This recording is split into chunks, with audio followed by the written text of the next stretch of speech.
Weewaawo ntendeeza Kristo era neebaza Katonda olw'ekirabo eky'obulamu ekiweereddwa ggwe wamu nange okubeera nga tukyasobola leero okwatula nti Yesu ye Mukama. Luno lwe lunaku Katonda lwakoze tunaalujagulizaamu ate era tunaalusanyukiramu. Amannya nga bulijjo Mazima Kenneth, ng'era olunaku olwaleero ndi wano okubeera nga nkola ekitundu kyaffe kisemberayo ddala, era ekitundu ekyo kyekitundu ekyokutaano nga twagala okutunuulira ku kye tuyita obugumikiriza obw'omukkiriza. Obugumikiriza obw'omukkiriza. Kaakati nno tutambudde olugendo luno weeks kaakano 5 nga tugendera ddala mu maaso n'okuba nga tuzimbira ddala ensonga zino mu bulambulukufu bwazo okuba nga tuzigusa. Ensonga eno nkulu nnyo eyogera ku bugumikiriza obw'omukkiriza. Era bwe tubeera nga tuginnyonnyola mu Luzungu kye kigambo kye tuyita perseverance of the saints. Perseverance of the saints. Obugumikiriza nja tandika nga nkinnyonnyola mu Luzungu. Mu Luzungu kitegeeza persisting under discouragement and pressure. Omuntu okugumiikiriza wansi w'embeera enyiga oba emalamu amaanyi n'okusoomoozebwa okw'amaanyi. Kitegeeza okugumiikiriza wansi w'embeera enyigiriza oba emalamu amaanyi wamu ate era n'okusoomoozebwa okw'enjawulo. Kaakati nno ke tutalina kwerabira bwe tuba twogera ku kugumiikiriza okw'omukkiriza y'ensonga eno wammanga nti okugumiikiriza kikulu nnyo, naye tugwanira okutegeera eri omukkiriza kiki ekiwanirira. Ye yeewanirira mu kugumiikiriza okwo oba Katonda mwene yamuwanirira mu masekkati ag'okugumiikiriza. Eno y'emu ku njigiriza enywereza ddala nti omukristaayo owa ddala era wakuyita mu kusoomoozebwa. Naye okusoomoozebwa tekuyigula ttama lye, okusoomoozebwa tekukyusa ekyo ky'amanyi ku Katonda oba ky'akkiriza ku Katonda. Waliyo nno abalala bangi nnyo eyo abakulaga nti bw'oba olokose nga biwedde, teri kuddamu kusoomoozebwa, teri kuddamu kweŋŋaŋa mbeera esoomooza oba embeera emalamu amaanyi oba embeera enyigiriza. Eyo nno si y'ensomesa ya Bayibuli. Ensomesa ya Bayibuli eragira ddala nti omukristaayo afunira ddala okusoomoozebwa, era okusoomoozebwa okwo kuli wansi obw'obufuzi obwa Katonda, n'ekirala kwe kutegeera nti tuli mu nsi eyagwa, kuba Mukama waffe Yesu Kristo yayogera n'alaga nti mu nsi mulimu ennaku ne mugume kubanga nze mpangudde. So bwe twogera ku mbeera ey'obugumiikiriza oba okugumiikiriza kw'omukristaayo, tetulina kubanga tuyimusa okugumiikiriza okw'omukristaayo okwo waggulu ow'omulimo ogwa Omwoyo wa Katonda, nti omukristaayo agumiikiriza, naye kiki ekimusobozesa okubeera nga agumiikiriza n'asigala mu kukkiriza n'okugondera Mukama we masekkati g'ebintu byonna. Waliwo abamu bali mu mawanga agakyawa obukristaayo, ng'era abakristaayo babatemako emitwe, abakristaayo babatemako ebitundu eby'emibiri gyabwe, babookera amakanisa, babookera amayumba, bookya emirimu gyabwe, basaanyawo ebyo byonna byabatandisewo ebikwata n'emirimu egy'emikono gyabwe. So omukristaayo, okugumiikiriza okw'omukristaayo n'asigala ng'ali mu kukkiriza, n'asigala nga agondera oyo Mukama we Kristo Yesu masekkati ag'okunyigiriza okw'amaanyi nnyo, mu masekkati ag'embeera enyigiriza ennyo, embeera etali ya ssuubi n'okusoomoozebwa kwonna okw'enjawulo. Kibaawo kitya? Tekibaawo okuyita mu ngeri endala yonna yonna, wabula kibaawo olwa Mukama waffe Yesu Kristo kuyita mu mwoyo we agenda mu maaso, naye n'agendera ddala mu maaso nga awanirira oyo omukristaayo oba nga awanirira omukristaayo. Jjukira olugendo luno lwatandikibwa amaanyi ga Katonda, Befeso 1:2, era lukuumibwa olw'amaanyi ga Katonda, Peetero ekisooka 1:4 paka olwokutaano. Bwe mba ndukusomeddeko bwe luti bwe lugamba mu Peetero ekisooka essuula esookera ddala olw'okumeka, olw'okuna n'olwokutaano. Tuyingire mu busika obutaggwaawo obutawutoka obwaterekerwa mmwe mu ggulu. Amaanyi ga Katonda, amaanyi aga Katonda be gakuuma olw'okukkiriza okufuna obulokozi obweteeseteese okubikkulirwa. So tuzaalibwa Katonda omulundi ogwokubiri olw'amaanyi ge, tukuumibwa mu kukkiriza olw'amaanyi era aga Katonda. So kitegeeza nti ne bwe tuba twogera ku bugumiikiriza obw'omukristaayo wansi w'embeera enyigiriza, embeera emalamu amaanyi, embeera esoomooza, tulina osigala nga tumanyidde ddala nti weewaawo tugumiikiriza, naye atuwanirira mu kugumiikiriza si mulala ye Mukama waffe Yesu Kristo okuyita mu mwoyo we. Era bwe tutuuka ku nsonga eno tugenda okubeera nga era tunywereza ddala abo bonna abali mu Kristo Yesu tebalifiirwa bulokozi bwabwe, kubanga Katonda mwene yabawanirira ate era yabakuuma. Kankiddemu, abo bonna abali mu Kristo Yesu mu ngeri ey'okuba nti balokole bannamaddala tebalifiirwa bulokozi bwabwe, kubanga Katonda mwene yabawanirira ate era yabakuuma. Jjukira bulungi twalaga mu masomo amalala ne tukujjukiza ku Baluumi 8:3 eraga nti abo bonna Katonda be yayawula edda yabayita, era abo bonna be yayita yabaggyako omusango, era abo bonna be yaggyako omusango yabagulumiza. Ekitegeeza omulimo ogw'okwawula gwa Katonda, omulimo ogw'okuyita gwa Katonda, omulimo ogw'okuggyako omusango gwa Katonda, omulimo ogw'obbagulumiza gwa Katonda. Kiki nga bwe ndaze mu masomo amalala ekiremerera Katonda tasobola okutandika ate n'alemererwa. Bafilipi 1:6 ejja mu ndowooza yo nti Mukama bw'atandika amaliriza ekyo kyonna kye yatandika. Ate tujjukire nti ensonga enkulu eno nti abo bonna abaagattibwa ku Mukama waffe Yesu Kristo mu mwoyo, mu kuba nti baazaalibwa eri obulamu obutaggwaawo mu Mukama waffe Yesu Kristo, tebasobola kwawulibwa okuva mu bulamu obwo obw'emirembe n'emirembe wamu n'omukwano gwa Katonda ogwo ogutakyuka, nga bwe tujja okulaba mu maaso eyo Pawulo ng'alaga tikiriba kyekyo ekiryawula abantu ba Katonda okuva mu mukwano gwe. Tutegeere bulungi nti bonna Katonda be yayawula edda nga yabaawulira ekitiibwa eky'emirembe n'emirembe, abantu abo tebasobola kufiibwa ekyo kyabateekerateekera mu ggulu, nga bwe tuli mu Peetero 1:4 paka 5. Ate era tujjukizibwa nti Mukama waffe Yesu Kristo okuba nti ye musumba omulungi, ebyawandiikibwa birambulukufu ddala buki bulungi nnyo nnyini ddala.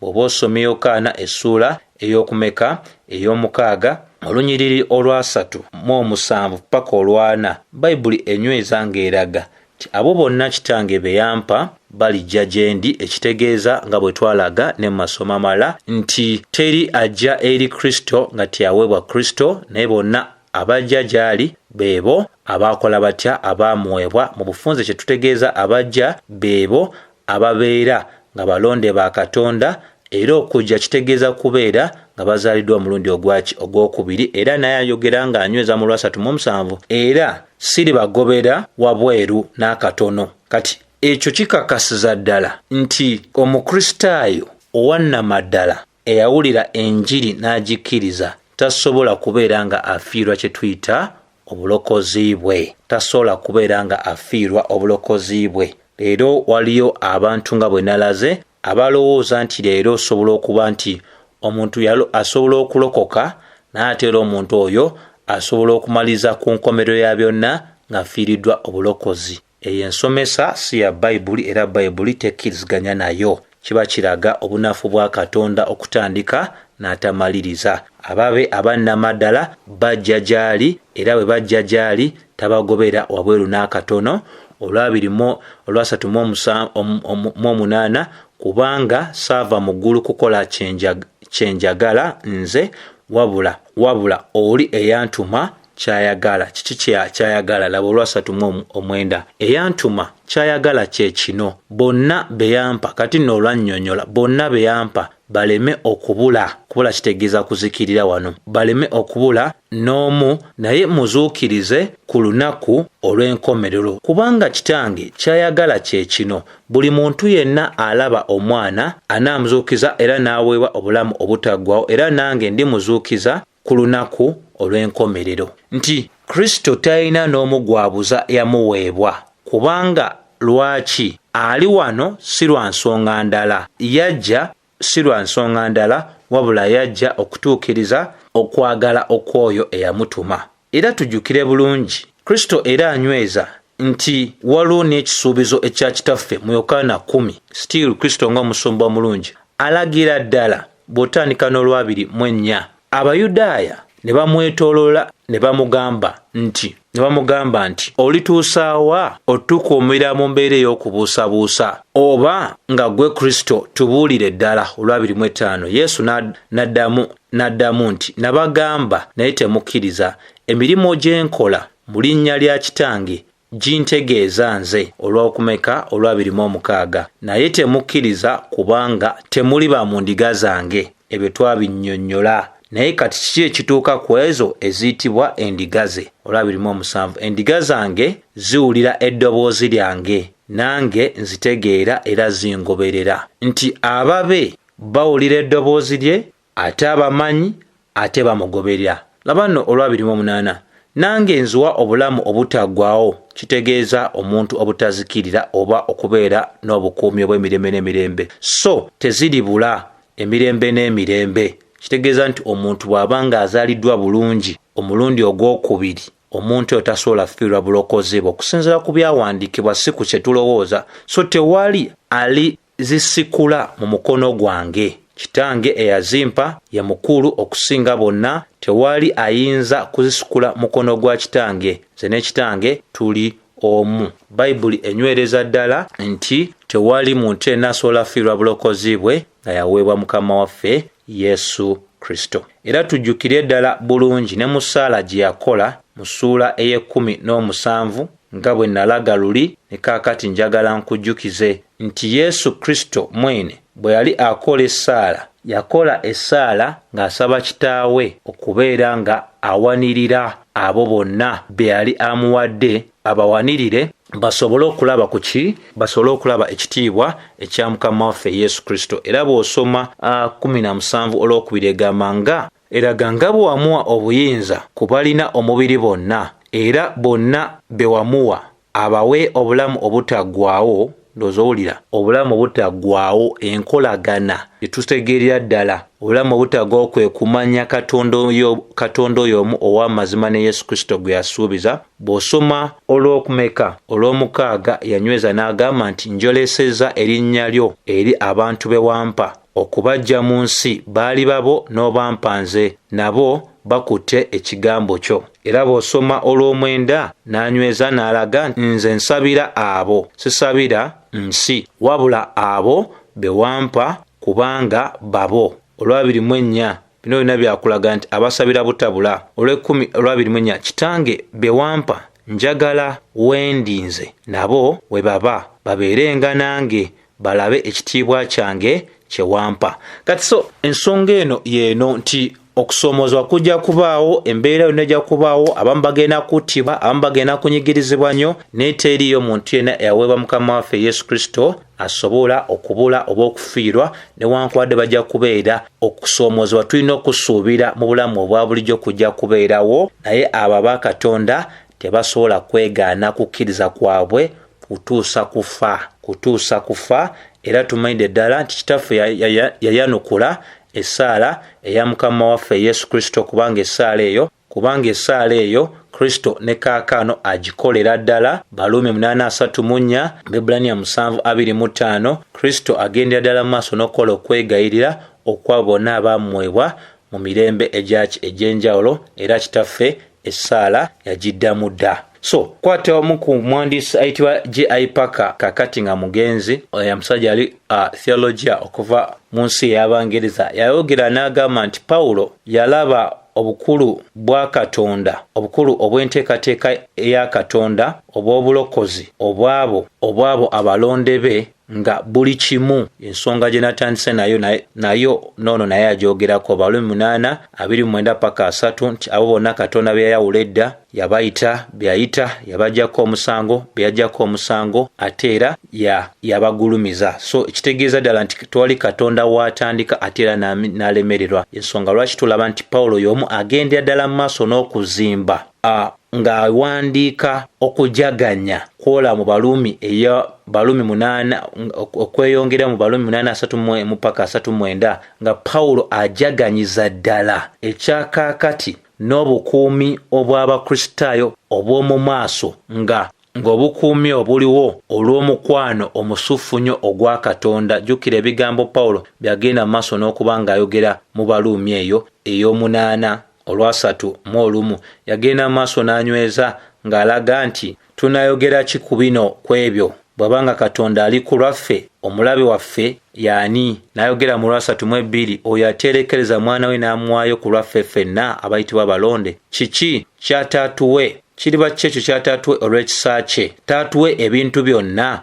olw'ekisa kye. Olwasatu mu 2 ani alireeta ekyokunenya eri abalonde? Aliba Katonda? Katonda yasaanyiza. Ani alibasalira omusango? Kristo? Ye yafa n'okusinga nnyo ye yazuukira n'atuuzibwa ku mukono ogwa ddyo ogwa Kitaffe, oyo agenda mu maaso n'okukola okwegayirira ku lwaffe. Olwasatu mu 5 ani alitwawukanya okuva mu mukwano ogwa Kristo? Kuliba kubonyaabonyezebwa, kunyigirizibwa, njala, butambala, kubeera mitawaana, kitala? Olwasatu mu 6 nga bwe kyawandiikibwa, ku lulwo tuttibwa olunaku lwonna, tubaalibwa ng'endiga ezittibwa.